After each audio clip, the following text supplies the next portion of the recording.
Hello and welcome back to No Remorse Woodworking. This video is about flattening blocks of wood.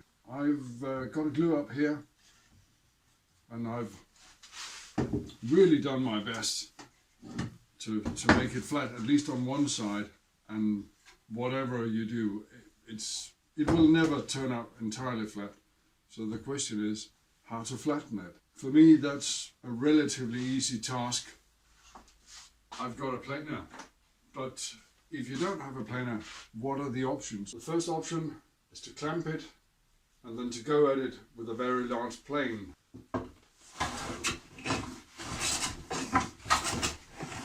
That's quite a labor-intensive procedure, but on a cold day like this, it might even be preferable. Another method would be to use a handheld sander.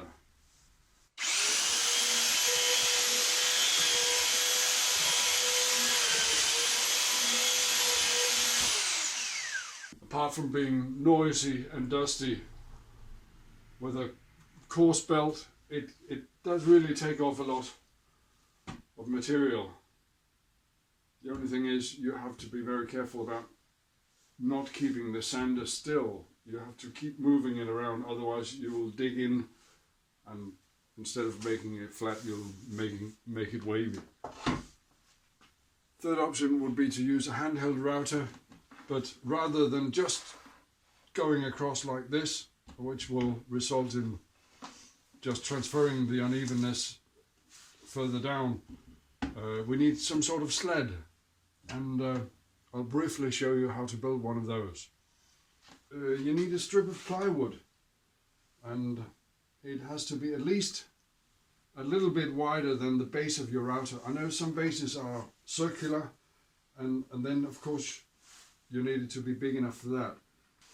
I've cut my strip of plywood, and I'm just making sure that when I center the router on the strip, it will actually go all the way across, and it works. Next step is to drill a hole in the center for the bit to pass through. I'll do that on the drill press with a Forstner bit. It just has to be big enough. I think I'll do a 25mm, 1-inch hole in the middle.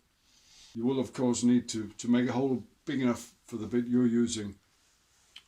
I've drilled a hole in the plywood, and now I'll unscrew these 4 screws and use the base plate here as a template so that I can drill 4 holes and screw the plywood directly to the router. I've drilled and countersunk 4 holes, and I've mounted the router with the original screws. I'm not using this plate at the moment. I'll keep it for later. I'll remount it on the router. I'm in the process of attaching the 2 strips of wood. Very important that they are straight, because they will keep the plywood straight. And here we have it. We're basically ready to go. What we need now is to clamp up the block of wood we want to, if you like, plane with the router, and then set the depth and start routing. I've got these 2 rails, so what I'll do is I'll shim the block with some strips.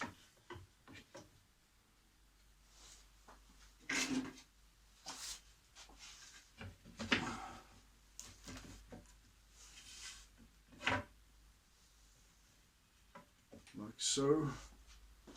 The reason I've got these is I want a little bit of clearance so that I don't cut into my my rails.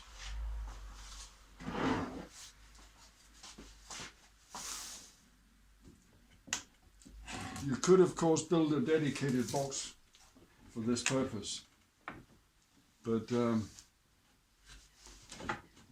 I actually like using what I have on hand, and I can see it's just below the surface on this end, but it's a lot lower here. I think the rails are not quite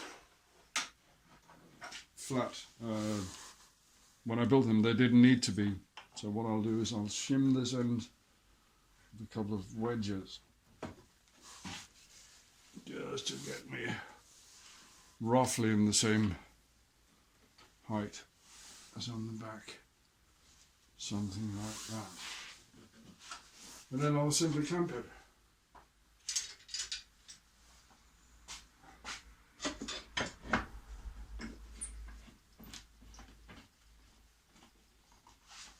Like that.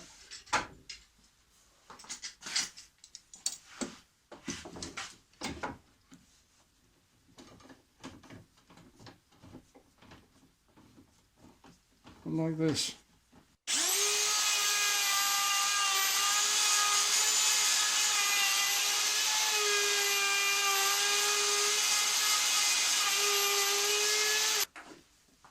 As you can see, it cuts to a uniform depth. I just need a bit of practice with this. I think I'll do a time lapse on this.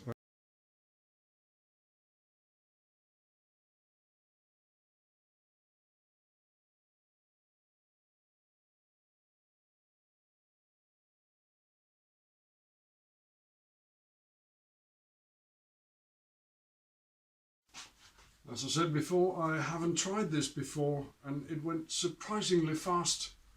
I found out while routing that it's actually better to cut along the grain. It does produce a smoother result. It's definitely a lot better than before, and a little bit of sanding will take out some of the router marks. I might even want to try this again. Yeah. There is one more way to flatten blocks like this, or cutting boards, tabletops, etc. And that's with the drum sander. I don't have a drum sander. It's a very expensive piece of equipment, at least here in Denmark. In a pinch, a router will do, even with a couple of boards as a guide and clamping it onto the sides. It'll work quite nicely. And here we have it, a nice flat block. Never mind the rocking, it's the table. The table isn't flat, but the block is. This is actually raw material for cutting boards, so you may see this in a later video. If you subscribe to my videos, you'll get notified when I upload new videos. And all that's left for me to say is thank you very much for watching.